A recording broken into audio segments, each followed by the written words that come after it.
The conference room on the 47th floor of Ashford Global erupted into chaos at 4:15 on a Thursday afternoon in late September. Lily Ashford, 7 years old and dressed in a navy pinafore that cost more than most families spent on groceries in a month, hurled a laptop across the polished mahogany table. The device cartwheeled through the air. We had to read quarterly reports and psychological assessments like shrapnel before slamming into the floor-to-ceiling window that overlooked Midtown Manhattan. The glass held. The child psychologist, Dr. Ellen Morris, credentials from Johns Hopkins, 15 years specializing in pediatric trauma, did not. The woman backed toward the door, clutching her leather briefcase against her chest like a shield. Lily's small face twisted with fury that seemed too large for her frame, too ancient for her age. The words tore out of her throat, raw and accusing. "You don't understand anything." Dr. Morris fumbled for the door handle. Her expensive silk blouse had a coffee stain on the collar from when Lily had knocked the cup over 20 minutes into their session. The seventh specialist in 3 months. The fastest to flee. Victoria Ashford stood motionless by the window, her Armani suit a study in architectural precision, every seam sharp enough to draw blood. Only her eyes betrayed her, exhausted, desperate, failing. The September sun caught the skyline beyond the glass, painting steel towers in amber light that did nothing to warm the space between mother and daughter. When Dr. Morris escaped into the hallway, Victoria whispered to the empty air, "Can no one handle this child?" The question hung unanswered in a room designed for billion-dollar decisions, now littered with the wreckage of one 7-year-old's grief. 3 months, 7 specialists, 0 progress. Victoria's reflection in the window showed a woman who could navigate hostile takeovers and board revolts with surgical precision, yet stood paralyzed before her own daughter's pain. 43 floors below, in the janitor's break room tucked between the loading docks in the building's mechanical heart, Nathan Rivers cradled his daughter against his chest. Sophie, 7 years old with honey brown hair that caught light like her mother's once had, pressed her ear against his sternum as he hummed a lullaby his late wife used to sing. The melody drifted through the ventilation system, soft and warm as candlelight against the building's steel bones. His voice carried up through ductwork and concrete, riding currents of recycled air through spaces the architects never intended for human warmth. Upstairs, in that devastated conference room, Lily Ashford's head lifted. Her tears stopped mid-track down her cheeks. For the first time in the 93 days since her father's plane went down over the Atlantic, something reached through the wall she'd built around her heart. Nathan Rivers' mornings began in a cramped apartment in Astoria, Queens, where the radiator clanged like a prisoner beating bars, and the neighbors argued through walls so thin he knew their grievances better than his own. The alarm pulled him from dreams at 5:30, dreams where Anna still sang and Sophie still had a mother, and his hands created music instead of pushing mops across marble that cost more per square foot than he made in a month. He brewed coffee in a pot older than his daughter, the cheap grounds bitter on his tongue, and stood at the kitchen window watching the city wake. The skyline rose across the river, distant and glittering, a world apart from this fourth-floor walk-up where the stairs groaned and the electricity hummed a constant note of barely adequate. His hands, scarred from years of equipment handling, calloused from mop handles and cleaning solutions, moved with surprising gentleness as he braided Sophie's hair. She chattered about her drawings, her friends, her latest obsession with monarch butterflies and their 3,000-mile migration. He listened like she was reciting poetry, because 7-year-olds who'd never known their mothers deserve fathers who heard every word. The photograph on the refrigerator caught morning light. Nathan, at 27, younger and unbroken, standing behind a mixing board in a studio where Grammy-nominated albums were born. Gold records framed the background. Artists whose names still topped charts leaned over his shoulder, trusting his ear to shape their sound into something platinum. That man was gone. The life he'd built, sound engineer, artist collaborator, the pulse of creation in his fingertips, had died the same day Anna hemorrhaged on a delivery table, choosing their daughter over her own breath. Nathan had held his wife's hand as the machines beeped their final symphony. When Sophie was placed in his arms, still covered in vernix and possibility, still gasping her first breaths while Anna took her last, he knew his old life was over. Now he pushed a mop cart through the marble halls of Ashford Global, invisible to the executives who rushed past in $1,000 shoes. He didn't mind invisibility. It had advantages. He could observe without being observed, could listen to the rhythm of this strange world where money moved like water, and people treated each other like chess pieces to be sacrificed for advantage. They rode the N train together, Sophie's small hand in his, her backpack decorated with butterfly stickers bumping against his hip. He dropped her at PS 122 Queens, 3 blocks from the building where he worked, and watched her disappear through doors painted institutional green. Then he walked to Ashford Global and descended to the basement where the facility's staff gathered, where men and women in matching uniforms maintained the infrastructure that kept the empire running. The other janitors nodded as he clocked in. Carlos, who'd worked the building for 20 years. Margaret, who sent money home to Jamaica and kept photographs of grandchildren she saw once a year taped inside her locker. They existed in the spaces between, cleaning boardrooms after midnight, emptying trash bins full of discarded ambitions and half-eaten lunches that cost more than their hourly wage. Nathan didn't judge.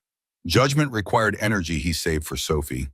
But sometimes, late in the evening when most staff had gone home and he mopped the executive floors alone, he heard piano music drifting down from somewhere above. Hesitant notes, repeated scales, the sound of someone learning. He'd pause, mop in hand, and close his eyes. Music had been his language once. Now it was just an echo of who he used to be. Victoria Ashford's mornings began in a penthouse overlooking Central Park, where silence was purchased by the square foot and maintained by staff who knew better than to speak unless spoken to. She woke at 5 without an alarm, her body conditioned by years of discipline to function on minimal sleep. 4 miles on a treadmill that cost more than most cars, her reflection multiplied in floor-to-ceiling mirrors that showed a woman who'd weaponized her own biology. Excellent bone structure from her mother's side, disciplined eating, strategic investments in skincare and dermatology. 33 years old but could pass for 26. Beautiful, successful, absolutely alone. The rainfall shower in her bathroom never quite washed away the exhaustion that lived beneath her skin. By 7, she sat in her office reviewing reports that judged the fates of thousands of employees she'd never meet. She signed contracts that moved millions, fired executives who failed to meet targets, approved mergers that made headlines in the Wall Street Journal.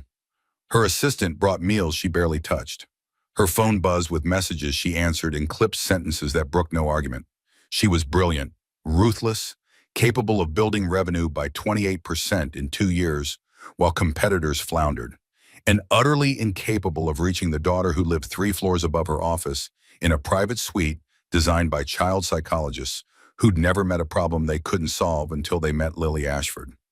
Emily had been Lily once, bright-eyed, curious about everything, the kind of child who asked why clouds floated and whether birds dreamed. That child had vanished the morning Victoria's phone rang with news that James's private jet had experienced catastrophic mechanical failure over the Atlantic. No survivors, no remains recovered, just wreckage scattered across cold water, and a 4-year-old girl who'd watched her mother answer that call, watched her mother's face go white as winter, watched her father leave for London and never return. Lily had stopped speaking after the crash, stopped smiling, stopped trusting that the world was anything but a place where people you loved vanished into smoke and salt water. Victoria had hired the best trauma specialists money could reach, therapists trained in Switzerland, nannies with credentials that read like doctoral dissertations, child psychologists from Johns Hopkins, Yale, the Tavistock Clinic in London. Lily had outlasted them all. She threw tantrums that left rooms destroyed, locked herself in closets for hours, stared at adults with eyes that saw through their practiced compassion to the fear underneath, the fear that this child was broken beyond fixing. The latest specialist had lasted exactly 47 minutes before fleeing. The 2 worlds existed in the same building, but might as well have been on different planets. Nathan mopped the lower floors where paralegals worked late and interns fetched coffee for partners who'd forgotten their names. He emptied trash bins full of discarded dreams, rejected proposals, printed emails announcing layoffs, half-eaten lunches from restaurants he couldn't afford. The waste spoke volumes about the people who generated it, their casual relationship with excess. Victoria, meanwhile, watched her employees through security monitors, a habit born from corporate paranoia and personal loneliness. The cameras covered every floor, every corridor, blind spots eliminated by consultants who charged six figures for security audits. One evening while reviewing footage, ostensibly checking protocols, actually avoiding the empty penthouse where Lily refused to eat dinner, she saw him, the janitor with the kind face, kneeling beside his daughter in the lobby, helping her tie her shoe. The little girl laughed at something he said, threw her arms around his neck with unself-conscious joy. Victoria felt something crack inside her chest, a fissure in the ice she'd built around herself since James died. It had been so long since Lily had laughed like that, so long since Victoria had felt anything but the dull ache of inadequacy. She didn't know his name, didn't know his story, but she watched him walk away hand in hand with his daughter and felt the weight of everything she'd lost pressing against her ribs like a physical thing. The afternoon it happened, Lily had been particularly difficult. She'd refused her tutoring session with the Mandarin instructor, thrown her lunch, organic quinoa and grilled salmon prepared by a private chef, against the wall of her suite, leaving an orangey stain on wallpaper that cost $200 per roll. Screamed at the nanny until the woman quit on the spot, the fifth in as many weeks to surrender. Victoria had been in Tokyo on a video call, 3 a.m. there, 2 p.m. here, negotiating terms of a merger that would reshape their Asian market presence. The call was delicate. Millions rode on her ability to read subtext in translated phrases, to navigate cultural nuances while projecting strength. She was winning. Then security's voice crackled through her earpiece. Private channel, urgent tone. Ms. Ashford, we have a situation. Your daughter is missing from her suite. Victoria's stomach dropped like an elevator with cut cables. She muted the call, ignoring the confused expressions of the executives on screen. What do you mean, missing? The nanny stepped out after the incident. When she returned, Lily was gone. We're searching now. 40 minutes. That's how long it took them to find her. 40 minutes during which Victoria abandoned the Tokyo merger and tore through the building on foot, taking stairs instead of waiting for elevators, her heart a drum against her ribs. 40 minutes imagining every nightmare scenario. Lily on the street, Lily hurt, Lily gone the way James was gone, vanished into a world that took people without warning or mercy. They found her on the 12th floor, in the janitor's break room that wasn't supposed to be accessible to anyone outside facility staff. Security protocols, badge access, all the expensive systems Victoria had installed to keep her daughter safe, rendered useless by a 7-year-old who'd observed patterns and exploited blind spots with the strategic thinking she'd inherited from both parents. Lily had known the shift change happened at 6:15, had watched custodial staff enough to memorize the service elevator code, 9472, had chosen the 12th floor because the security camera outside the break room had been broken for 2 weeks, a maintenance backlog issue that now felt like criminal negligence. She'd slipped through the gaps in their expensive net with the ease of water finding cracks. Nathan had been organizing cleaning supplies when the door burst open. A small tornado in a designer dress rushed in, wild-eyed and feral, grabbing his mop like a sword. His first instinct was alarm. This wasn't his daughter. Who was this child? Where were her parents? But then he saw the look in her eyes. Not fear, curiosity. The same expression that Sophie got when she discovered something new. He didn't raise his voice or reach for her or do any of the things adults typically did that made children feel cornered. He just asked a question, his tone conversational, like they were equals. You want to help me clean?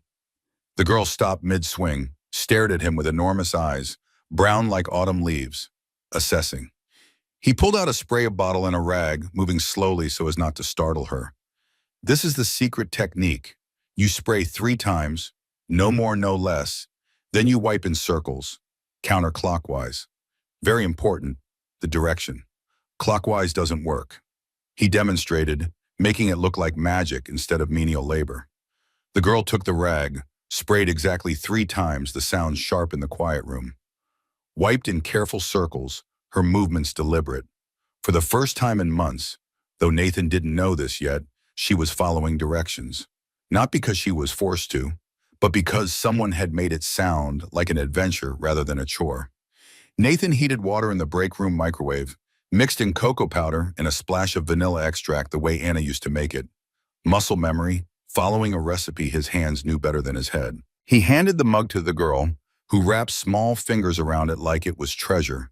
Then he did what he did best with Sophie. He talked. Not at her, not down to her. Just talked. About his daughter, their morning routine, the book about monarch butterflies they were reading together, how the butterflies flew 3,000 miles guided by instincts they didn't understand but trusted anyway. The girl listened, perched on a folding chair, her legs swinging, a tiny smile playing at the corners of her mouth. When Victoria found them 20 minutes later, she was prepared to unleash fury. She'd run from the elevator, her heels striking the floor like gunshots, her breath short from stares and fear. But when she burst through the break room door, the words died in her throat. Lily was leaning against the janitor's shoulder holding a mug of cocoa, telling him about the piano piece she'd been practicing. Her voice was soft but clear, her expression peaceful in a way Victoria hadn't seen since before the crash. The janitor looked up, saw the CEO, and understood immediately. His expression shifted, not fear, not deference, just recognition of the moment's fragility. He gently shifted Lily upright, his voice kind. "Someone's here to take you home." Lily's face closed like a door, slamming shut. Victoria felt the familiar knife of failure twist in her gut, but something had changed. Lily looked back at the janitor as Victoria led her away, and that look said everything. She'd found something in that break room that all the money and expertise in the world hadn't provided. That night, Victoria couldn't sleep. At 2 a.m., she sat in her office and pulled up the security footage from the break room. Watched the entire encounter frame by frame. Watched this stranger, this janitor whose name she didn't even know, treat her daughter like a person rather than a problem. Watched Lily respond with trust instead of terror. And Victoria, who hadn't cried since James's funeral, who prided herself on emotional control that could freeze nitrogen, sat alone in her glass tower and wept. The next day, she did something unprecedented. She went to the basement level where the facility's staff gathered, a place she'd never visited in 8 years of running this company. Found him refilling his cleaning cart, looking tired but content. When she spoke, her voice came out harsher than intended, the CEO tone she couldn't quite turn off even when she wanted to. "I need to speak with you." He followed her to a small conference room, standing rather than sitting, maintaining the invisible line between employer and employee. Victoria got straight to the point because that's what she did, had always done, the only way she knew how to operate. "My daughter only talks to you. I don't understand why, but I'm offering you a temporary position. Help her communicate. Spend time with her. Just be whatever it is you were yesterday. I'll triple your current salary." Nathan was quiet for a long moment. She watched calculations run behind his eyes. Not greed, something more complex. When he spoke, his voice was steady. "With respect, ma'am, you can't buy what your daughter needs." Victoria's jaw tightened. The refusal stung more than it should have. Rejection in a form she wasn't accustomed to receiving. She tried again, the only tool she had. "Name your price." "There is no price." He said it simply, without judgment, but without surrender. "But if you're asking me to spend time with your daughter, I'll do it. Not for money, because no child should feel as alone as she clearly does." The words hit Victoria like a physical blow. Not cruel, he wasn't being cruel. Just honest. Honest in a way people hadn't been with her in years, maybe ever. Everyone wanted something from her. Money, influence, access. This man in a janitor's uniform was refusing what she offered and offering what she couldn't buy. She tried to regain control, to put this on terms she understood. "Then I'll create a formal position, benefits, a contract." He cut her off, polite but firm. "If this is about paperwork and liability, I'm not interested. Either you trust me or you don't." Standoff. Victoria, unused to anyone refusing her authority, her ability to shape the world through sheer force of will and capital. But he was right. This wasn't something she could contract. It required trust, the one currency she'd spent down to nothing since James died. Finally, she nodded. "After your shift ends, 1 hour daily. If Lily's uncomfortable, the arrangement stops. The arrangement caused immediate uproar. Senior executives whispered in elevators, their voices carrying that particular frequency of workplace gossip. HR submitted concerned memos about protocols and liability. Margaret Chen, the HR director, brought a stack of forms that needed signing. Background checks, insurance waivers, documentation to protect the company from lawsuits that might arise from allowing non-qualified personnel access to the CEO's minor child. Richard Cortez, senior vice president and heir apparent who'd been passed over when the board chose Victoria after James's death, made his position clear in a meeting with the CFO. 58 years old, silver-haired, with the kind of smile that never reached his eyes. She's losing it, David. First, the Tokyo delay because she had to handle a family emergency, and now she's hiring the janitor to play therapist. The woman's grief is compromising her judgment. David Park, CFO and Victoria's ally for the past 6 years, shifted uncomfortably. She's still delivering results. Revenue's up. For now, but board members are asking questions. How long before this affects the bottom line? Richard planted seeds carefully, positioning himself as concerned colleague rather than opportunist.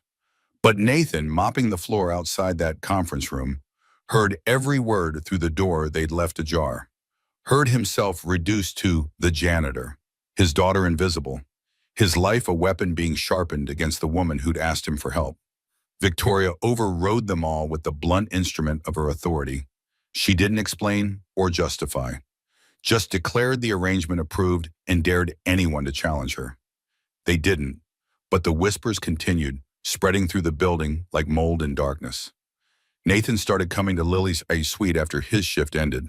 No structured lessons, no therapy techniques from manuals written by people who'd never known real loss.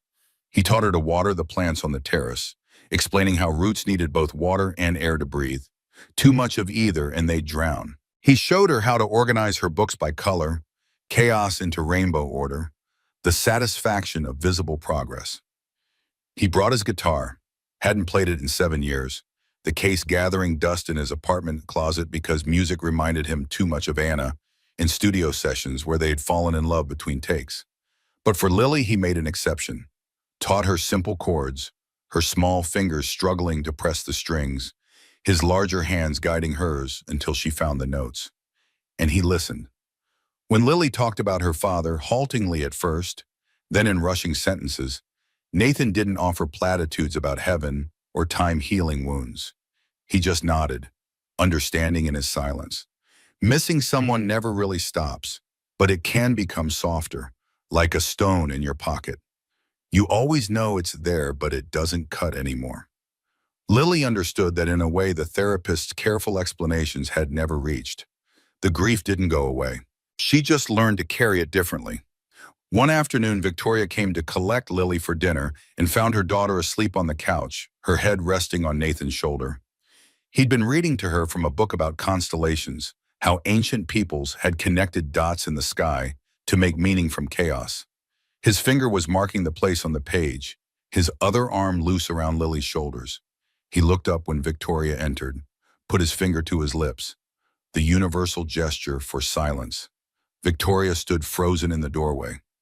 Her daughter hadn't slept peacefully in 3 months, had fought bedtime like it was an enemy, woken screaming from nightmares about planes falling from the sky. Now she slept like childhood should allow, peaceful, safe, trusting that the world would be there when she woke. Victoria felt something shift inside her chest. Not attraction, not yet. Something more fundamental. Recognition. This man had given her daughter something she'd been desperately searching for. The simple gift of being understood. That evening, after Lily was in bed, Victoria sat in her office and pulled up Nathan's employee file. The screen glowed in the dark office, numbers and dates telling a story in fragments. High school diploma, no college, previous employment, senior sound engineer, Platinum Sound Studios. Left 7 years ago, reason for leaving, family circumstances.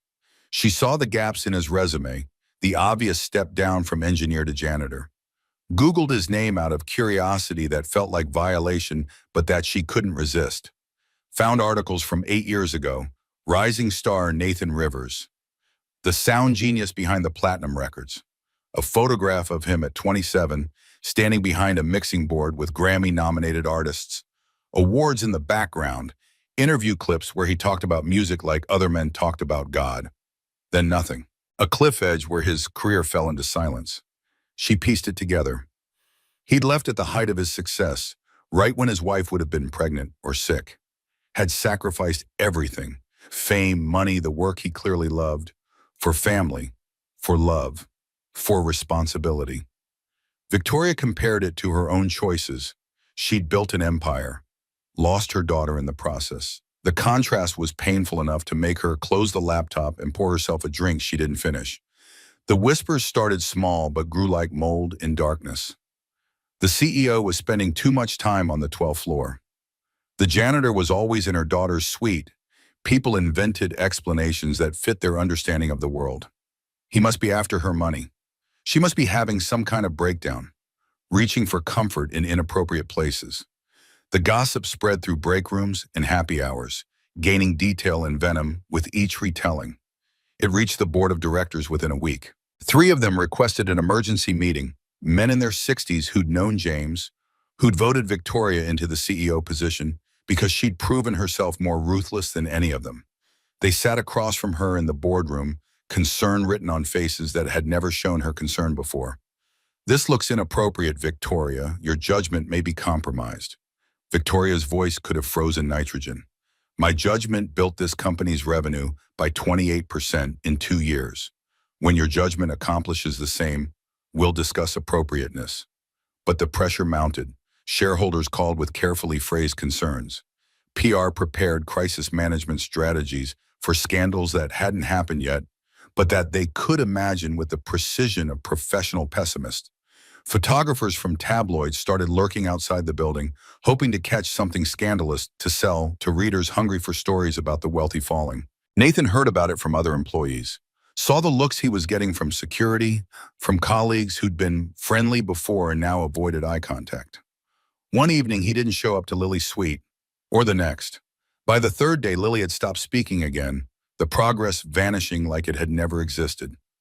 Victoria found him in the parking garage about to leave, his old Honda Civic parked in the employee section far from the executive spaces where her Mercedes waited. She didn't care who saw, didn't care about protocols or appearances or what the board would say. She just walked up to him and spoke the truth. "You're leaving because of the rumors. I'm leaving because staying hurts your reputation. And maybe your daughter deserves better than a father figure who causes her mother problems." Victoria stepped closer. The parking garage smelled like oil and exhaust, fluorescent lights humming overhead, the sounds of the city muffled by concrete. "You did what dozens of trained professionals couldn't do. You reached my daughter. Don't you dare walk away because some bitter people can't understand that." Her voice cracked on the last word. Nathan looked at her and saw past the designer clothes and the authority to the desperate mother underneath, the woman who'd built walls so high she'd trapped herself inside them. "Please, she needs you." The last 2 words cost her everything. Victoria Ashford, who'd built an empire on never showing weakness, was begging a janitor not to leave. Nathan studied her face for a long moment, then nodded. "Okay, I'll stay." The night the storm hit, Emily was already on edge. The weather forecast had predicted severe thunderstorms, high winds, possible flooding. Everyone who worked with Lily knew what that meant. Her father's plane had gone down in a storm. Every crack of thunder was a trigger. Every flash of lightning, a traumatic reminder. Victoria canceled her evening meetings and stayed in the penthouse with Lily, watching her daughter curl into herself as the sky darkened. The first thunderclap sent Lily into a full panic attack, her small body rigid with terror, hands clawing at her own arms like she could tear the fear out through skin. Victoria tried to hold her, but Lily fought like a trapped animal, screaming, "The plane is falling! Daddy, the plane!" The on-call psychiatrist was 30 minutes away in traffic. Victoria tried techniques the therapist had taught. Count to 10, breathe deeply, ground yourself in the present, but nothing worked. Lily couldn't hear her, couldn't see her, was lost in a memory of the moment her world ended, reliving it with the vividness of trauma that never faded. Then Nathan appeared in the doorway, soaked from rain, still in his work clothes. He'd been leaving when the storm started, Had known what it would do to Lily and run back. Didn't ask permission. Just sat on the floor next to her and started counting. 1, 2, 3, 4. His voice was steady as stone, rhythmic as a heartbeat. Lily's eyes found his through her panic, desperate for an anchor. Breathe in for 4 counts, Lily. Listen to my voice. 1, 2, 3, 4. He matched his breathing to the counts, exaggerating the inhales and exhales so she could see his chest rise and fall. Slowly, impossibly, Lily's breathing began to match his rhythm. He started humming the lullaby from that first day, Anna's song, the melody carrying them both through the storm. Victoria knelt beside them, tears streaming down her face, and placed her hand over Lily's. The 3 of them stayed there on the floor as the storm raged outside. Nathan's voice steady as a lighthouse. Lily's panic gradually subsiding. Victoria's walls finally crumbling. When Lily finally fell asleep, exhausted and hollowed out, Nathan carried her to bed. Victoria followed, watching him tuck her daughter in with practiced gentleness, born from 7 years of solo parenting. In the doorway of Lily's room, Victoria whispered, "How did you know to do that?" "My wife used to have panic attacks during the difficult pregnancy. I learned." He paused, choosing words carefully. "Fear is just energy with nowhere to go. You have to give it a path." Victoria looked at him, really looked at him for the first time. Not as an employee, not as a convenient solution to her problem, but as a person who understood pain and chose kindness anyway. The conversation happened late that night, after Lily was deeply asleep and the storm had passed, leaving the city washed clean and glittering. Victoria poured 2 glasses of whiskey, expensive stuff she usually saved for closing deals, and handed one to Nathan. They sat in her office, the city spread below them like scattered diamonds, 2 people who'd become accidental allies. "My husband was on a business trip to London. Private jet. They said it was mechanical failure." Victoria stared into her glass, the amber liquid catching lamplight. "I've read the reports 100 times trying to find someone to blame. There was no one. Just bad luck and worse weather." She took a long sip, the whiskey burning down her throat. "James was the dreamer. I was the operator. He'd have these wild ideas about charity initiatives and sustainable investing, and I'd figure out how to make them profitable. We were a good team." Her voice dropped. "And then one morning I got a call. Suddenly I was alone with a 4-year-old who watched her father leave and never saw him come back. Lily used to be so bright, curious about everything. After the crash, it was like someone turned off a light inside her, and I didn't know how to turn it back on." She met Nathan's eyes across the space between them. "I'm good at business, at strategy, at making hard decisions, but I couldn't save my own daughter from her grief." Nathan was quiet for a long time. When he spoke, his voice carried the weight of the old pain that had been worn smooth by years.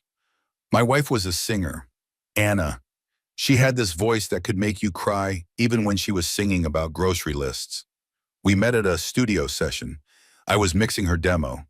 She sang a song she'd written about hope, and I fell in love right there behind the soundboard." He smiled at the memory, something genuine breaking through the exhaustion. "When she got pregnant, we were terrified and thrilled, but her blood pressure kept spiking. The doctors said bed rest, said it would be fine." The smile faded. "It wasn't fine. She hemorrhaged during delivery. They had to choose her or the baby. She made the choice before they could ask me. Left a note with the nurse. 'Save our daughter. Her name is Sophie. Tell her I'm in every song she'll ever hear.'" His hands tightened around the glass. "For the first year I was just surviving. Bottles and diapers and this screaming infant who needed so much. I had nothing left to give. Hated the world. Hated Anna for leaving me. Hated myself for being angry at her." He looked up, meeting Victoria's eyes.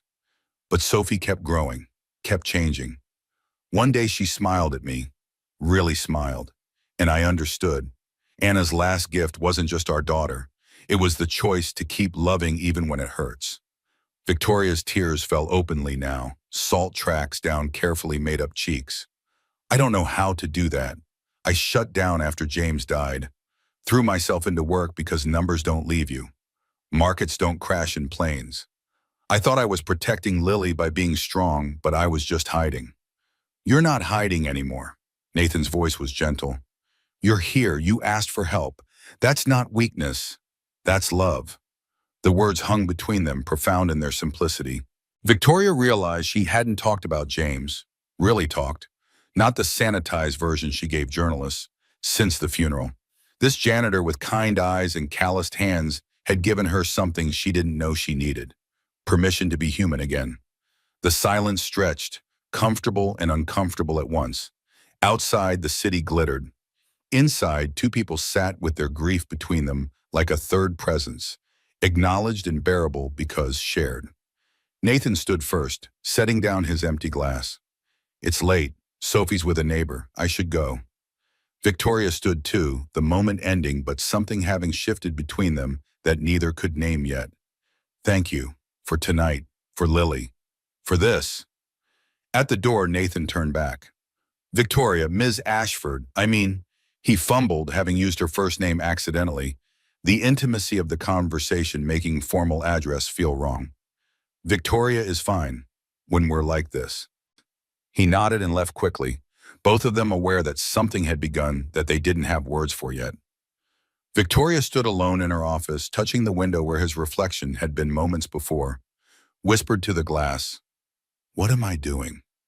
Across the city, Nathan sat in a cab with his head in his hands, thinking the same thing. But the next morning, Richard Cortez reviewed the security logs and noted that Nathan Rivers had arrived at the executive level at 7:50 p.m. and left at 11:30. Made a note in a file he was building. Smiled slowly to himself. Interesting. 2 months dissolved into a pattern that felt inevitable, like water finding its level.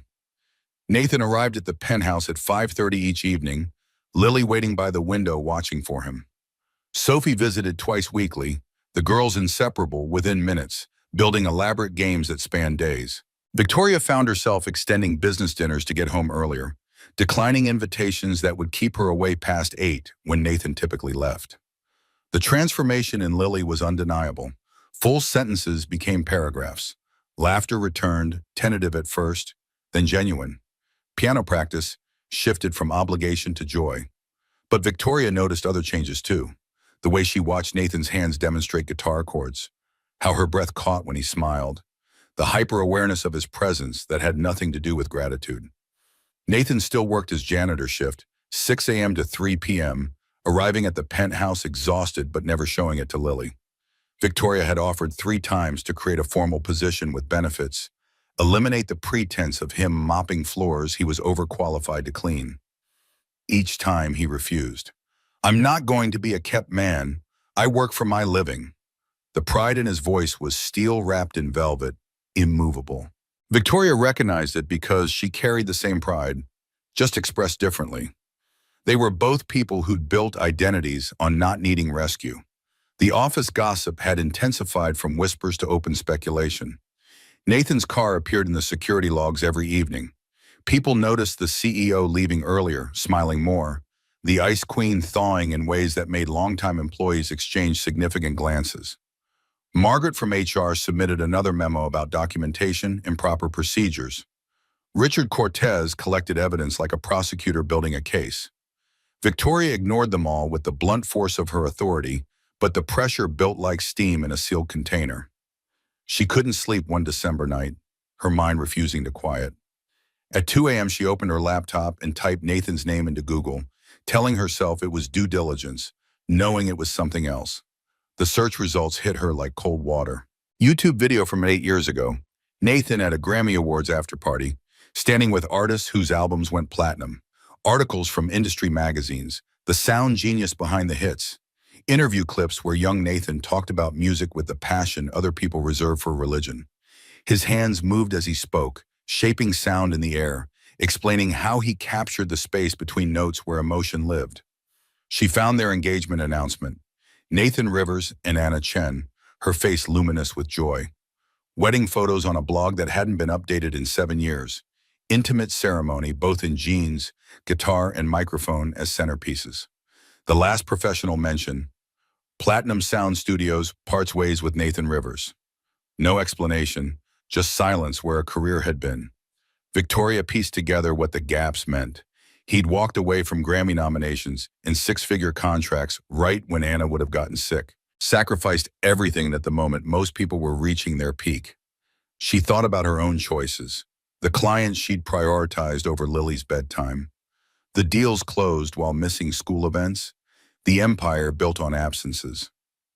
The comparison cut deep enough to draw blood. The next evening when Nathan arrived, Victoria couldn't contain herself. "Why didn't you tell me?"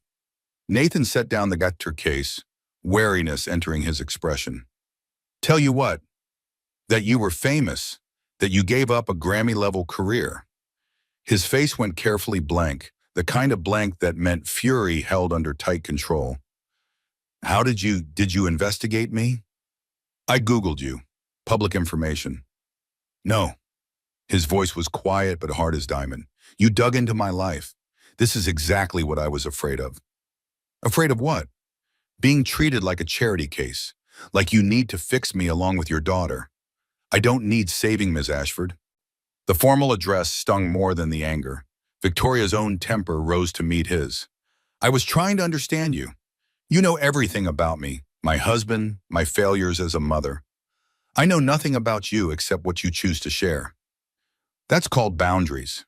You don't get to buy access to my past because you're curious." "I wasn't buying anything." "God, is that what you think of me? That I commodify everything?" Nathan's jaw worked, honesty fighting with restraint. "Don't you? You tried to triple my salary first day, tried to create a position for me. You solve problems with money because that's the only tool you trust." The accuracy of it landed like a punch. Victoria struck back on instinct. "And you solve them with judgment. You walk around here thinking you are morally superior because you're poor and I'm rich. You decided I was a bad mother before you even knew me." The words hung between them, both breathing hard, both recognizing they'd hit truths that couldn't be unsaid. Nathan's voice dropped, losing its edge.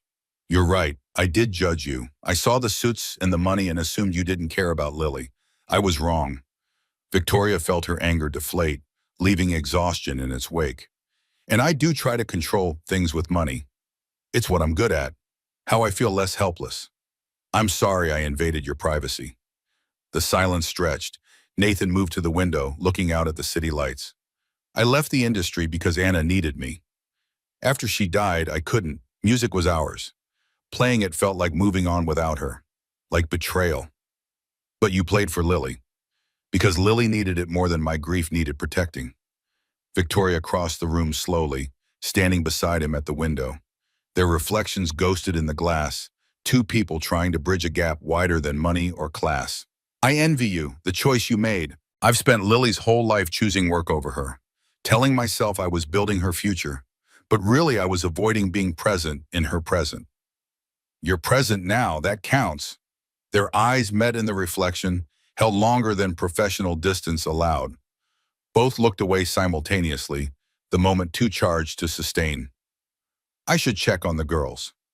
Nathan left the room quickly, and Victoria stood alone, wondering when concern had become something more complicated, more dangerous. Week 14 brought the Christmas shopping trip.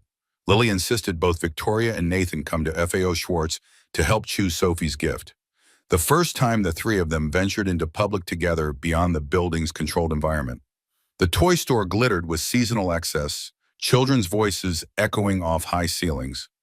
Lily pulled them both through aisles, chattering about what Sophie might like. Nathan and Victoria followed, maintaining careful distance that felt more obvious than touching would have. At the stuffed animal section, Lily pointed to a plush monarch butterfly.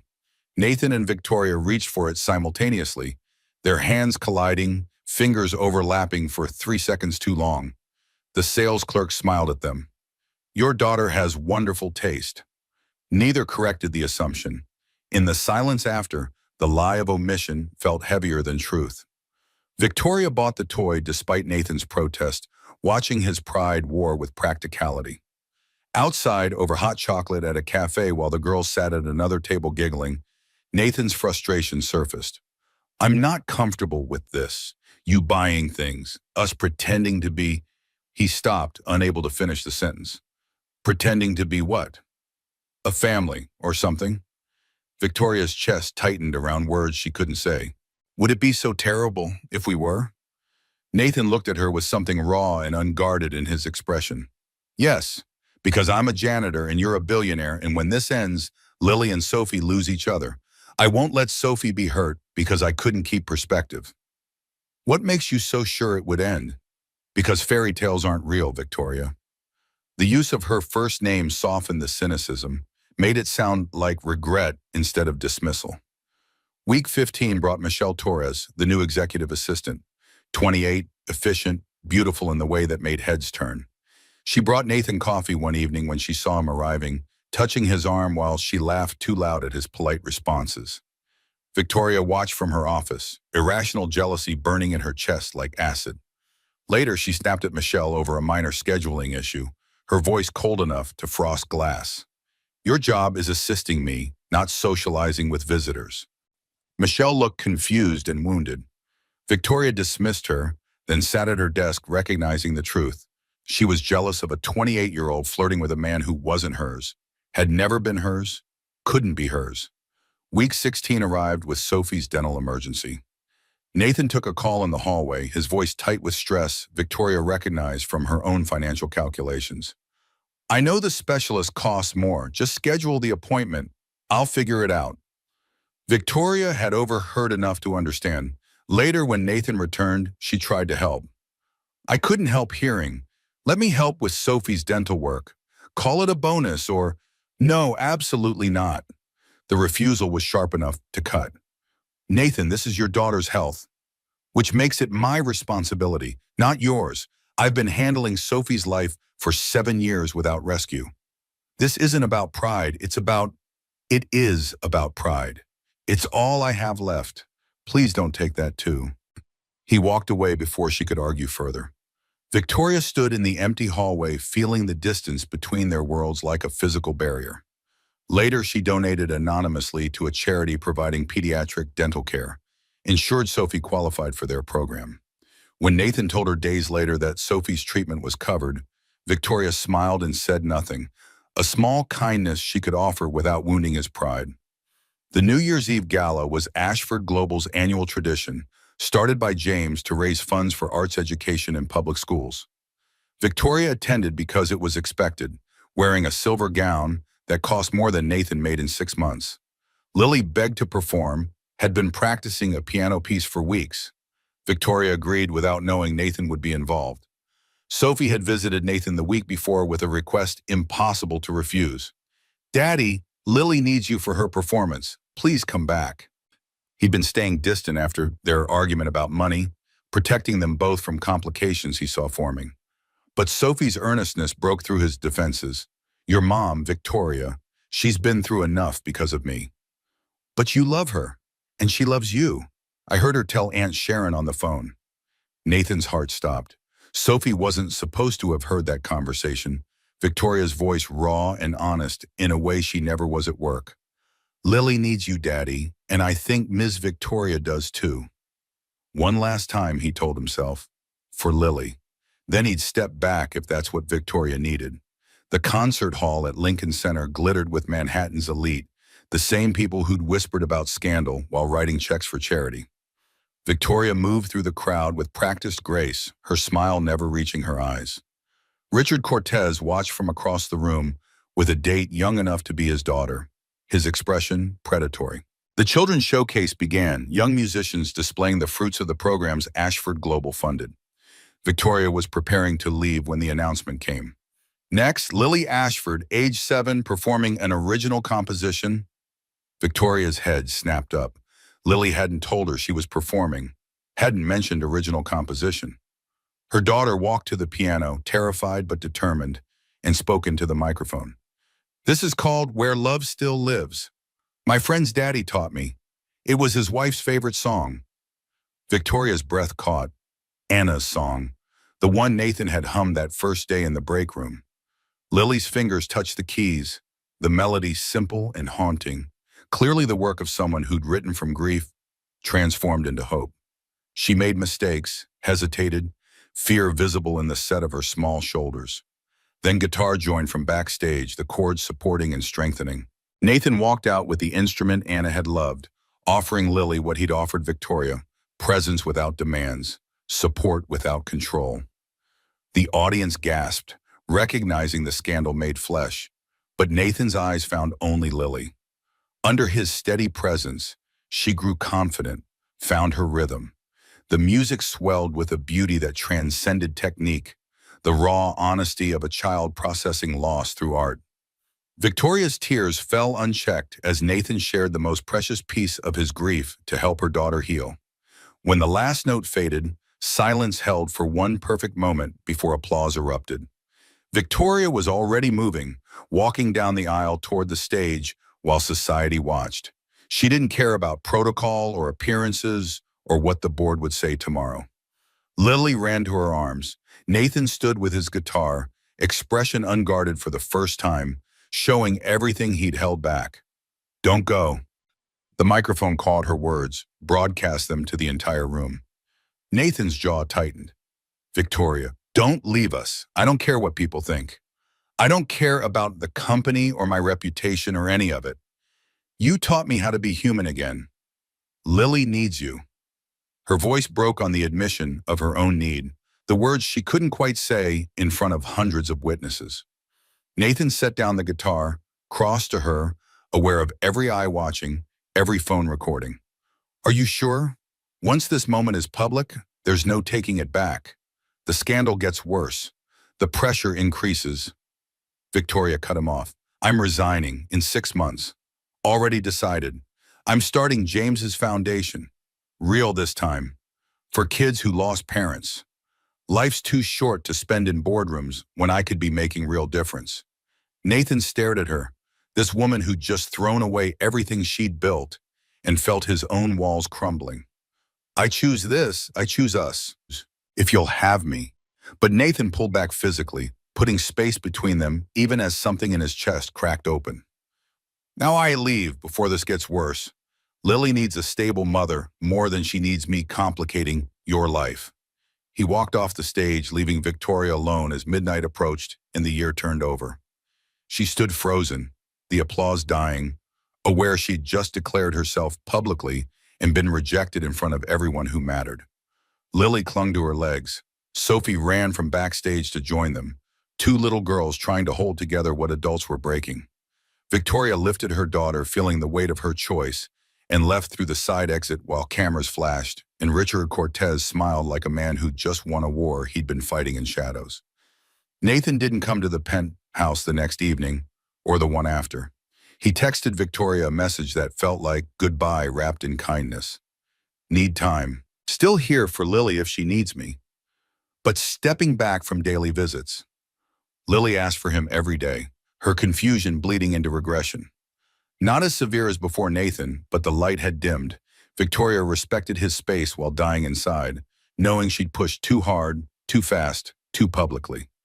10 days later, the photograph appeared.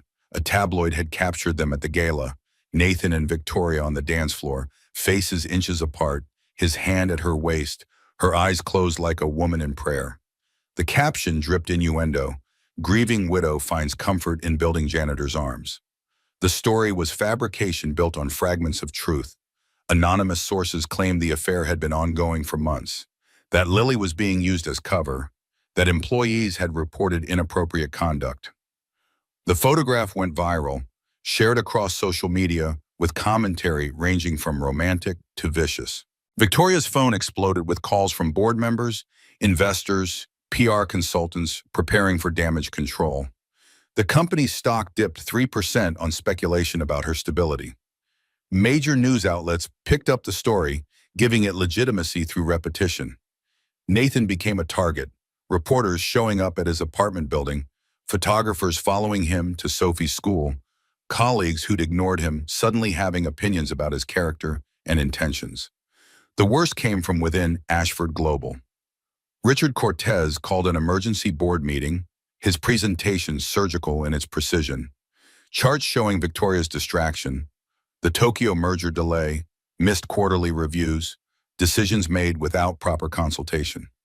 He never mentioned Nathan by name, just painted a picture of a CEO whose personal grief was compromising professional judgment. "I'm suggesting we lighten her load, take over some responsibilities." temporarily, for the good of the company and for Victoria herself. 3 board members sided with him immediately. The CFO, David Park, wavered under pressure. The vote was scheduled for the following week. Nathan made his decision in a parking lot in Queens, sitting in his car after dropping Sophie at his sister Sharon's farm upstate. He couldn't let Victoria lose everything because of him. Couldn't watch her daughter regress, his daughter harassed, both their lives destroyed by a connection that society refused to allow. He wrote a letter to Lily explaining that some people were scared of things they didn't understand, that she was stronger than she knew, that sometimes the bravest thing was letting go. Then he drove to Victoria's office at midnight when he knew she'd still be there, working because work was how she handled pain. She looked up when he entered, hope and fear warring in her expression. "I'm leaving, tonight, taking Sophie to my sister's place for a while." "No." The word came out sharp, desperate. "Running proves their narrative, Nathan. Staying destroys yours. You have to choose the company, or whatever this is between us, and you should choose the company. Lily needs a stable mother more than she needs me." He pulled an envelope from his jacket, the letter for Lily. "I wrote this for her. Explains I'm not abandoning her, that she's stronger than fear." He set it on her desk, the paper a white flag of surrender. "Victoria, I'm not in your world. I never was. You need to choose your empire or me, and you should choose the empire." "What if I don't want to choose? What if I want both?" Nathan's expression held such tenderness it hurt to witness. "Then you're braver than I am, because I can't watch you lose everything. I can't be the reason Lily loses her mother to scandal. I won't gamble with my daughter's future for my feelings." Victoria stood, came around the desk, close enough to touch, but not touching. "What about my feelings? Don't I get a say?" "Don't." His voice broke on the word. "Please don't make this harder. I'm in love with you too. There, it's said. Now what?" Nathan closed his eyes like the words were knives, finding gaps in armor he'd tried so hard to maintain. When he opened them, his decision was written in the set of his jaw. "Now I leave before we both make choices we can't take back. Before this destroys everything you've built. Before our daughters pay for what we want." He walked to the door, stopped with his hand on the frame. "I'm not running. I'm protecting everyone, including you." Then he was gone, leaving Victoria alone in her office, overlooking a city that suddenly felt empty, despite 8 million people breathing the same air. She picked up the envelope, felt the weight of his goodbye, and understood that loving someone sometimes meant letting them make choices that broke your heart. 6 weeks passed like a wound that wouldn't close, each day bleeding into the next with the particular ache of separation chosen for protection rather than indifference. Nathan worked construction on his brother-in-law's crew upstate, framing houses in February wind that bit through work gloves and canvas jackets. $15 an hour cash, paid at week's end, enough to contribute to Sharon's household and buy Sophie's school supplies, but not enough to rebuild the life he'd left behind in Queens. His hands remembered different work, mixing boards and frequency curves, not nail guns and 2x4s. The muscle memory of creation versus the repetitive labor of construction. At night, his fingers ached from hammer strikes and cold, a different pain than the cramping he'd gotten from long studio sessions, but pain nonetheless. Sophie adjusted with the resilience children carry like invisible armor, making friends with her cousins, charming Sharon's neighbors, excelling in the small-town school where being new made her interesting rather than suspect. But every morning she asked the same question. "When are we going home, Daddy?" Nathan had stopped promising soon because he didn't know if home existed anymore, or if he'd destroyed it by running. The apartment in Queens was gone, lease broken, furniture in Sharon's storage barn.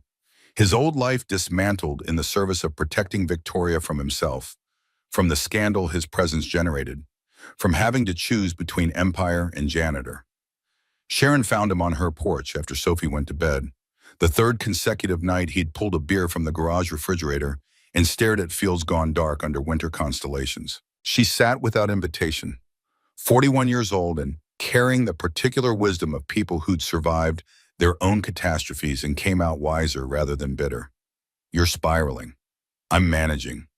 3 beers on a Tuesday while staring at nothing isn't managing. It's avoiding. Nathan took another pull from the bottle, the beer gone warm in his hands, but drinking it was something to do besides think. She needs to fight for her company. Not for me.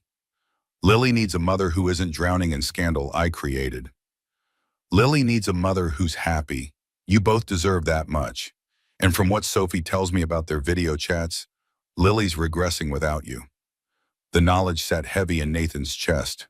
He'd written letters, two so far, trying to explain to a 7-year-old why adults made promises they couldn't keep, why sometimes love meant leaving, why the world was complicated in ways that defied the simple logic of a child's heart.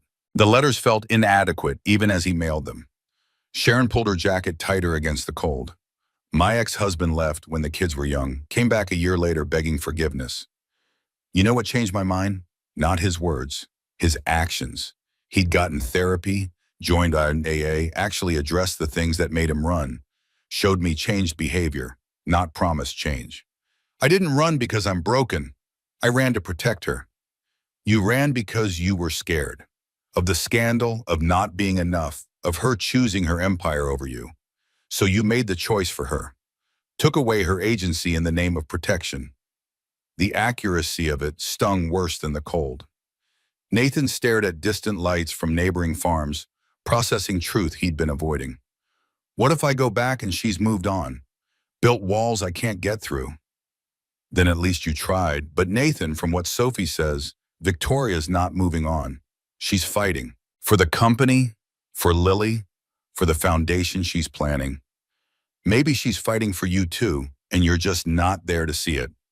Nathan finished his beer in silence, Sharon's words settling into the space where certainty used to live. The letter arrived on a Tuesday, delivered through Victoria's assistant with the careful formality of someone trying not to intrude. Lily read it sitting cross-legged on her bedroom floor, the paper creased from multiple foldings, ink slightly smeared where Nathan's hand had dragged across words before they dried. She read it once, then twice, then carried it to Victoria's home office where her mother reviewed depositions for the shareholder lawsuit that opportunistic attorneys had filed, sensing blood and water. Victoria looked up from legal documents dense with accusations and saw her daughter holding that envelope like it contained the secrets of the universe. Why did Mr. Rivers leave? Victoria removed her reading glasses, buying time to formulate an answer that was true without being crushing. Because people were saying cruel things. He thought leaving would make my life easier. But he promised he'd stay. He told me he wasn't going anywhere. The betrayal in Lily's voice cut deep. Victoria had no defense that wouldn't compound the wound, so she tried a different truth. Sometimes adults make promises intending to keep them, then circumstances change in ways they didn't anticipate. It doesn't mean the promise was a lie. Lily's expression hardened with an anger Victoria recognized from mirrors, from board meetings where someone tried to manipulate her with careful language. That's what grown-ups say when they mean they change their mind. He changed his mind about us. The simplicity of that accusation landed like a stone. Victoria pulled Lily into her lap, this 7-year-old who'd learned too young that the world took people without warning and that promises were fragile things easily broken by fear. He left because staying made my life complicated. People were saying terrible things about both of us. He thought leaving would protect us from scandal. That's stupid. We're supposed to protect each other. That's what families do. Out of the mouths of children came the wisdom adults spent years forgetting through compromise and calculation. Victoria held her daughter closer, breathing in the shampoo-clean smell of her hair, feeling the weight of every choice that had led them here. You're right, it is stupid, and I'm going to fix it. The words felt like a promise and a commitment and a declaration of war against fear all at once. The board meeting was scheduled for Valentine's Day, an irony that escaped no one in the room. 7 members arranged themselves around the mahogany table that had witnessed countless decisions affecting billions in capital and thousands of lives. Richard Cortez had spent 6 weeks building his coalition, 5 votes secured through a combination of genuine concern and calculated opportunism. Victoria arrived 15 minutes early, wearing her sharpest navy suit, Armani, $8,000, armor for a battle where appearance mattered as much as substance. She'd spent the previous night rehearsing not the defense her lawyers prepared, but something rawer, more honest, the kind of truth that couldn't be rehearsed. Richard presented first, his slides professionally designed by consultants who charge 5 figures for PowerPoint decks. Charts showing Victoria's distraction and quarters following James's death. metrics dipping during periods when she'd prioritize family crises over quarterly reviews. Testimony from executives who'd noted her emotional volatility, the unprecedented decision to allow non-qualified personnel access to her minor child. He never mentioned Nathan by name, just painted implications in broad strokes. A CEO compromised by grief, a leader whose personal entanglements affected professional judgment, a woman who needed support and rest, not condemnation, which made his proposal sound generous rather than predatory. I recommend a 6-month leave of absence. Victoria retains her board position, her equity, her voice in major decisions. I serve as interim CEO. We stabilize the company while allowing our colleague to heal from trauma that would break anyone. 3 heads nodded immediately, board members who'd never fully accepted a woman in the CEO role, who'd voted for her after James's death because the alternative was outside hiring, but had always viewed her tenure as temporary. David Park, the CFO and Victoria's ally for 6 years, shifted uncomfortably but said nothing. His silence was its own betrayal. Victoria's turn came with her career balanced on the edge of a decision already half made. She stood without notes, abandoning the prepared defense her attorneys had crafted over billable hours, speaking instead from the place Nathan had taught her to access. I've led this company through my husband's death, a pandemic that shut down global markets, 2 corrections that wiped out competitors, revenues up 28% under my tenure, customer retention 94%, highest in our sector, employee satisfaction at record levels despite industry-wide turnover. She met each board member's eyes in turn, holding their gaze until they looked away. Richard presents metrics showing distraction. I present metrics showing results. You want to remove me, not because I've failed this company, but because of whom I spent time with.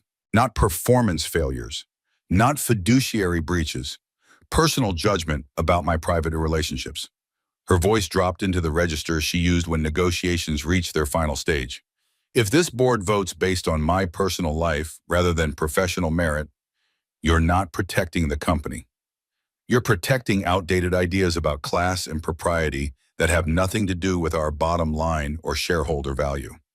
Richard interjected smoothly, his tone conciliatory but his words sharp. No one questions your past performance, Victoria. We question your current capacity given ongoing personal stress that's become public scandal. The tabloid coverage, the social media commentary, the shareholder lawsuit, these aren't theoretical concerns. They're affecting our stock price and client relationships.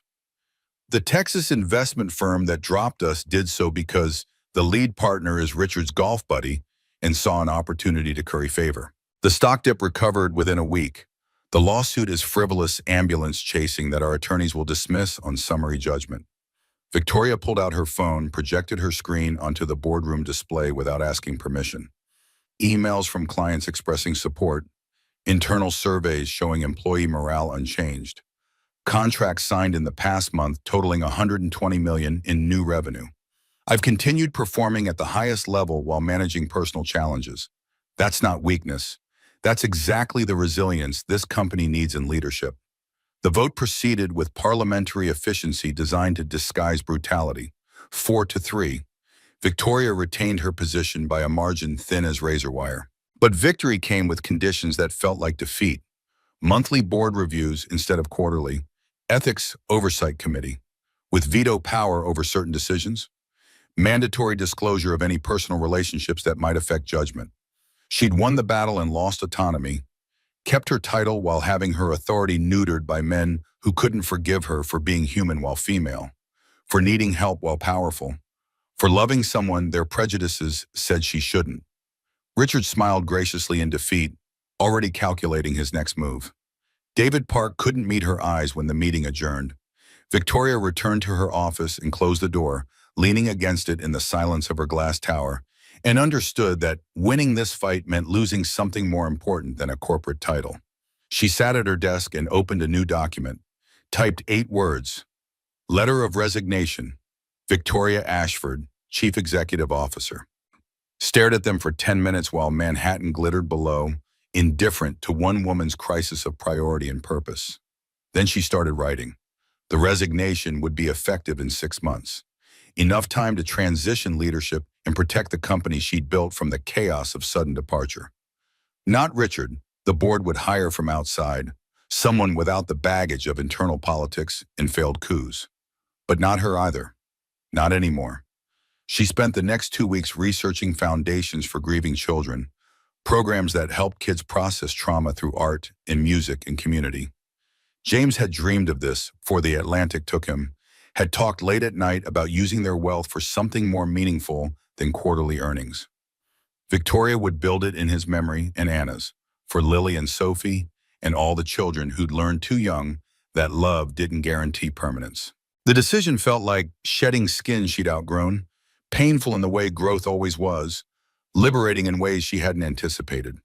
She told no one yet, not the board, not her attorneys, not even Lily, just researched and planned and felt something like hope beginning to displace the emptiness that had lived in her chest since James died. The Children's Arts Gala invitation arrived with the weight of obligation and the ghost of better times. Annual event, Lincoln Center, raising funds for public school music programs. Victoria had hosted for 8 years, first alongside James, then alone after the crash. Declining would generate questions and speculation. Attending meant facing society's judgment in person rather than through tabloid filters. She almost didn't go. Then Lily mentioned wanting to perform, having registered 3 weeks prior through the program director, forging Victoria's signature on the permission form with the practiced hand of a child who'd learned to navigate adult systems through necessity. You registered to perform? When were you planning to tell me? I'm telling you now. Sophie and I wrote a song. We want to share it. The partnership between the girls had survived Nathan's departure through video chats and determination. Sophie upstate and Lily in Manhattan, but refusing to let geography sever what they'd built. Victoria should have been monitoring those calls more closely, should have known they were planning something.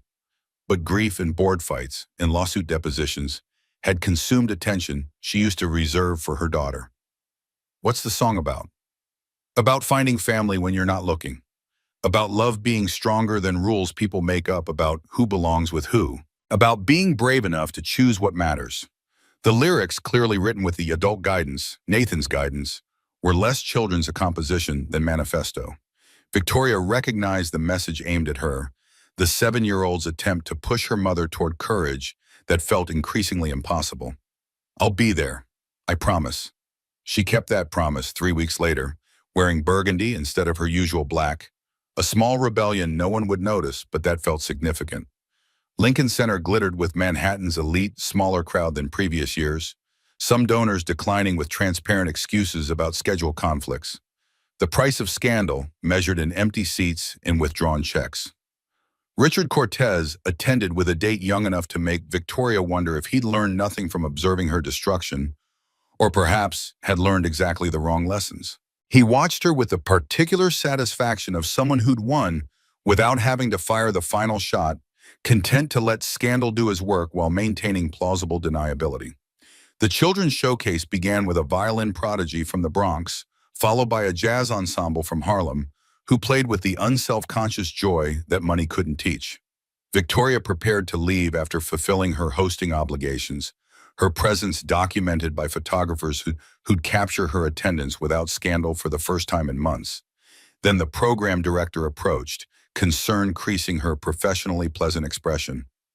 Ms. Ashford, your daughter is our closing performer. I assumed you knew. Victoria's heart kicked against her ribs like something caged trying to escape. Lily's performing tonight?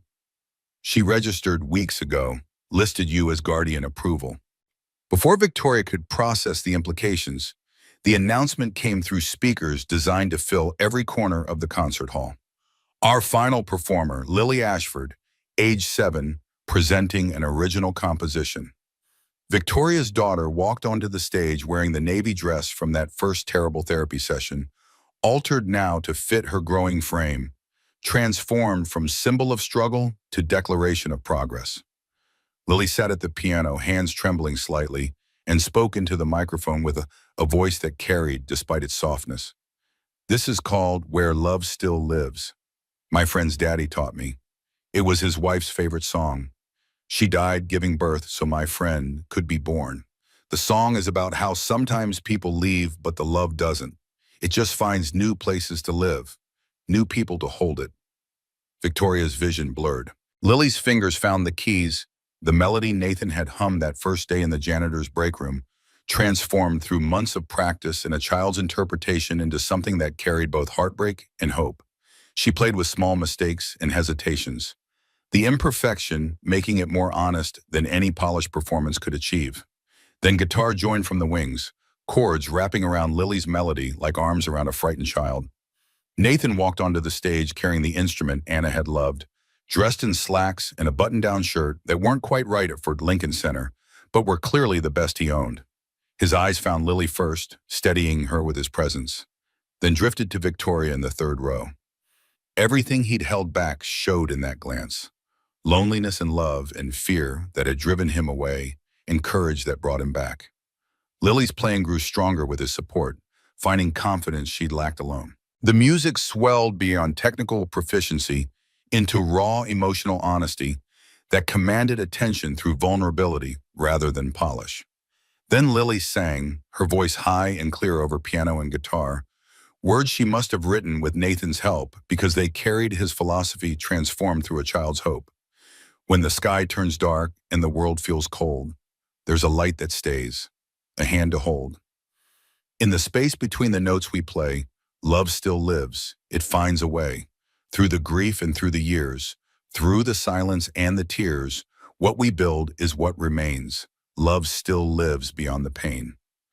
The song built to a crescendo that shouldn't have worked structurally but succeeded emotionally, then resolved into gentle resolution that felt like peace after storm. The last note faded into silence that held for 3 perfect seconds, the audience collectively holding breath, before applause erupted with the particular intensity of genuine emotion rather than polite obligation. Victoria was already moving, abandoning her seat and walking down the aisle while society watched and camera phones recorded. She didn't care about protocol or appearances or what Richard Cortez would say to board members tomorrow. Lily saw her coming, finished her bow, and ran into Victoria's arms with the force of a child who'd been holding too much inside for too long. Nathan stood stage left with his guitar, expression completely unguarded for the first time since that night in Victoria's office when he'd chosen protection over presence. His face showed everything now, the weeks of missing them, the fear that he'd stayed away too long, the hope that maybe courage wasn't too late. Victoria spoke before thinking, before fear could reclaim control, the words catching the microphone Lily had left on and broadcasting to every corner of the concert hall. Don't go, not again. Nathan's throat worked, swallowing words that wouldn't come. Victoria shifted Lily to her hip and walked toward him, closing the distance between them with steps that felt like crossing continents. Don't leave us again. I don't care what people think.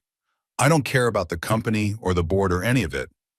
Her voice carried to the balconies, to the cameras, to Richard Cortez, whose expression shifted from satisfaction to concern as he recognized the narrative escaping his control. You taught me that showing up matters more than status, that presence is worth more than any empire. Lily needs you. I need you. Please stay. Nathan set his guitar down with careful precision, buying seconds to process what she was asking in front of hundreds of witnesses and countless more who'd see this on social media within the hour. He crossed to her, stopping close enough to touch but not touching, hyper-aware of every eye watching, every phone recording. Are you sure? Victoria, once this moment is public, there's no walking it back. The scandal intensifies. The pressure increases. Your board just gave you conditions. She cut him off with truth she'd been rehearsing in empty offices and sleepless nights. I'm resigning. 6 months, already drafted the letter. I'm starting James's foundation for real this time. For kids who lost parents too young. Lily inspired it. You inspired it. And I'm done choosing empire over family. Nathan stared at her, this woman who'd just chosen him over everything she'd built, and felt the walls he'd constructed for protection crumble into dust. I'm terrified. I have no job, no apartment, $200 in savings and debt from Sophie's dental work. I'm not bringing financial security or social status or anything except Victoria kissed him, cutting off the litany of insufficiency with lips against his, uncaring that 1,000 people watched and recorded and judged. When she pulled back, her voice was fierce. I don't want financial security from you. I want you to teach our daughters that love matters more than money, that character matters more than status, that being present is worth more than being powerful. Our daughters, you said our daughters. They've been ours since the break room. We were just too scared to admit it. Nathan pulled her close with one arm, the other reaching for Lily, the three of them forming a unit on the stage while applause built from scattered individuals to collective roar. Sophie appeared from the wings where she'd been waiting with Sharon, launching herself at the group with 7-year-old enthusiasm. 4 people on the stage, 2 broken families choosing to become something new. The applause was deafening, some genuine, moved by the raw honesty of the moment, some scandalized, witnessing the CEO publicly choosing the janitor. All of it irrelevant to the people at the center who heard only each other. Richard Cortez left through a side exit, his careful campaign reduced to ash by a public declaration he couldn't spin. 3 board members who'd supported Victoria smiled with genuine warmth, recognizing courage where others saw scandal. The moment crystallized into permanence through cameras and social media, but the people living it noticed only each other in the choice they'd just made in full view of the world. Backstage, away from microphones and witnesses, Nathan found his voice again. I meant what I said. I'm not bringing anything practical. Sharon's letting us stay with her until I find work, but I don't know how long that'll take after being blacklisted. Sophie needs stability. I can't promise. Victoria placed her fingers against his lips, stopping the spiral. We figure it out together. That's what partners do. You handle daughters and music and teaching me how to be human. I handle logistics and foundation building and unlearning corporate thinking. We combine what we're each good at. What if I'm not good enough? What if the girls need more than I can give? They need you to show up. Everything else is secondary. Sophie's voice carried from the green room where Sharon was supervising. Daddy, Lily wants to show me something. Can we go to the roof garden? Nathan looked at Victoria, asking permission he didn't quite need but wanted because they were building something new that required different rules than the ones they'd lived by before. Go. I need to make a few calls anyway. Let the board know about my resignation before they see it on social media. You're really doing this. Leaving the company. I already left in every way that matters. The resignation just makes it official. They stood close in the narrow backstage corridor, the sounds of the gala continuing beyond the walls, their daughters' voices echoing from somewhere above. Nathan traced the line of Victoria's jaw with one calloused finger, the gesture both tender and claiming. I love you, in case the public declaration didn't make it clear. It was fairly obvious, but hearing it never gets old. He kissed her again, softer this time, a promise rather than proclamation, then went to find their daughters while Victoria pulled out her phone and composed the text that would change everything. 6 months passed like water finding its level, each day settling into patterns that felt inevitable once chosen, but had seemed impossible from the other side of fear. The foundation consumed Victoria's transition period from Ashford Global, the work of building something from vision into functioning reality more challenging than managing an established empire. She'd underestimated everything. The complexity of nonprofit regulations and grant applications, the difficulty of hiring staff who believed in mission over salary, the skepticism from donors who wondered if this was vanity project from a failed CEO or genuine commitment. The first 3 months brought more rejection than success, more doubt than confidence, more nights when Victoria questioned whether walking away from corporate power had been courage or foolishness. Nathan worked construction through spring while interviewing for positions he was overqualified for, but that no one would hire him for because scandal clung like smoke. The blacklist was real and comprehensive, industry whispers spreading faster than corrections. He contributed what he could financially, his pride chafing against Victoria's practical insistence that they pool resources, that marriage meant sharing burdens, not tracking who owed what. They married in April at City Hall, paperwork and promises witnessed by Sophie and Lily and Sharon, who cried happy tears. No registry, no reception, just dinner at a Brooklyn restaurant where the pasta was homemade and the staff didn't care about social position or tabloid history. Small because intimate mattered more than impressive. Meaningful because chosen rather than performed for benefit of others. The foundation finally found its footing in month 5 when a New York Times feature writer did a deep dive on their programming, interviewing families whose children had been helped, documenting outcomes with the kind of rigor that separated legitimate nonprofits from tax shelters.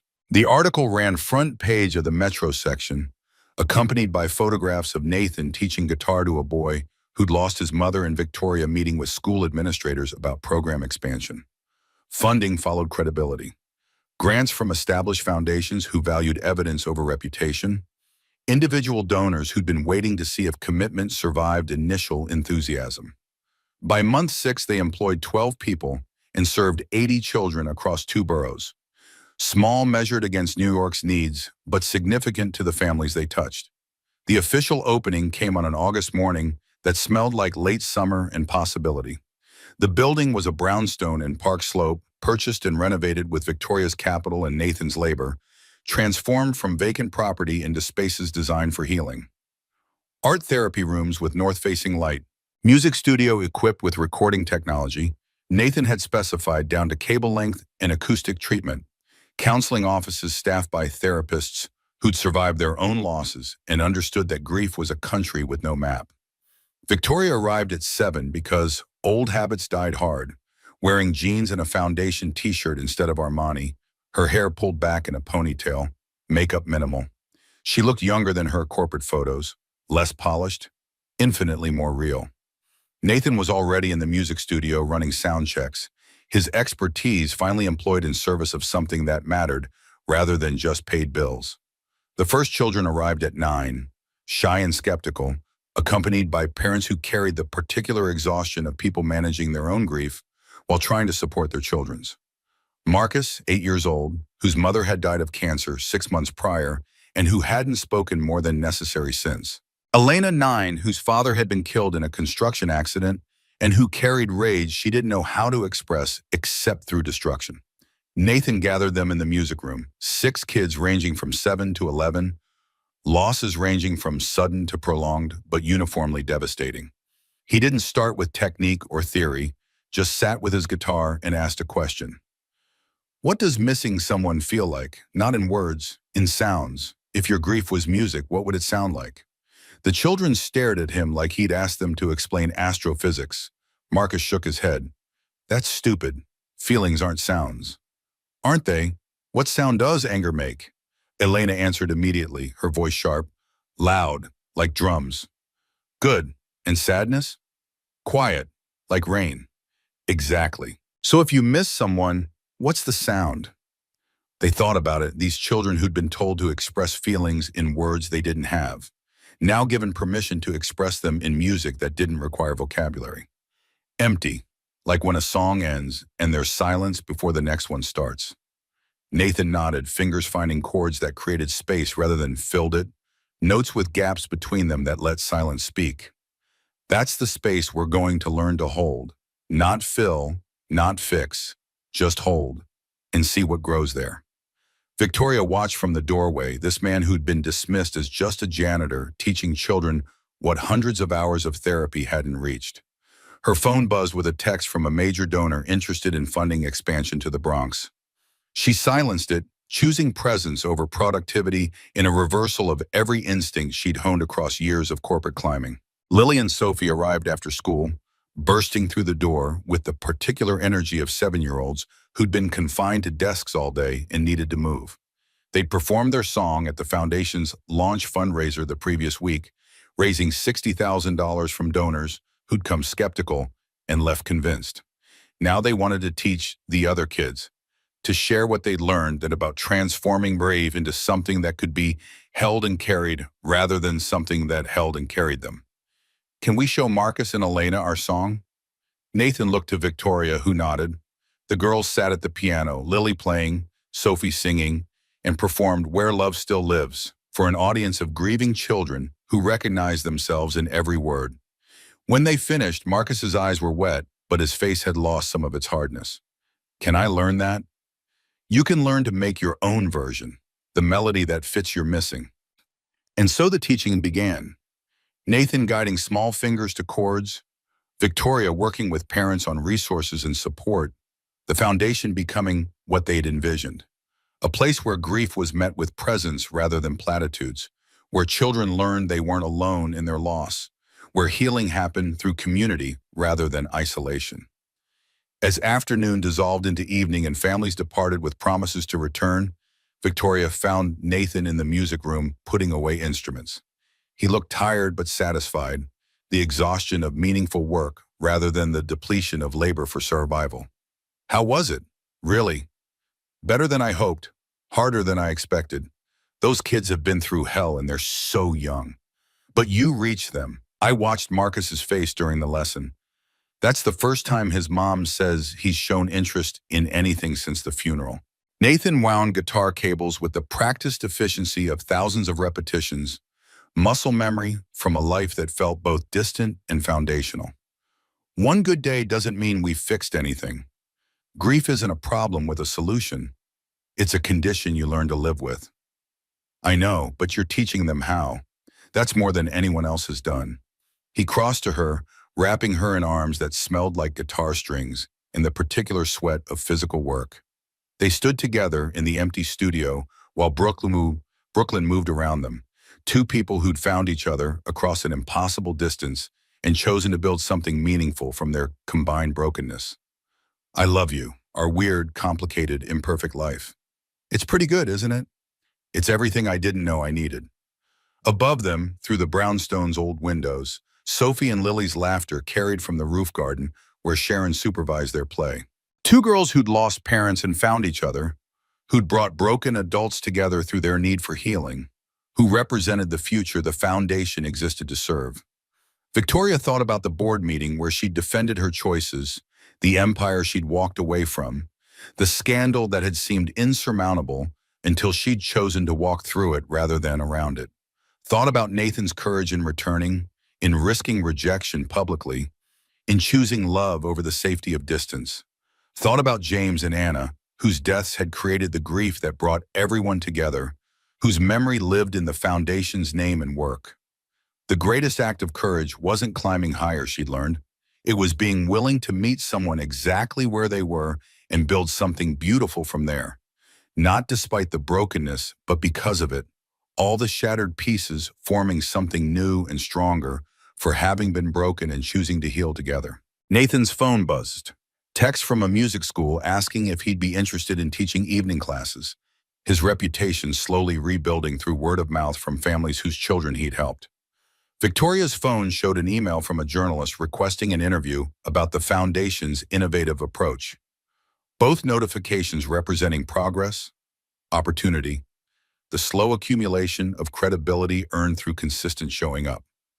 But they ignored the phones, choosing instead to stand together in the studio's fading light, holding each other while their daughters played above, and the foundation they'd built prepared to serve children who needed exactly what they'd found: community in grief, hope in presence, and the revolutionary understanding that love survived loss by transforming rather than ending, by finding new vessels to hold it, new hearts willing to risk breaking in service of connection. Outside, Brooklyn prepared for evening. Inside, family built from fragments prepared for tomorrow. And somewhere in the space between what was lost and what was found, love still lived, finding its way forward, one choice, one day, one child at a time.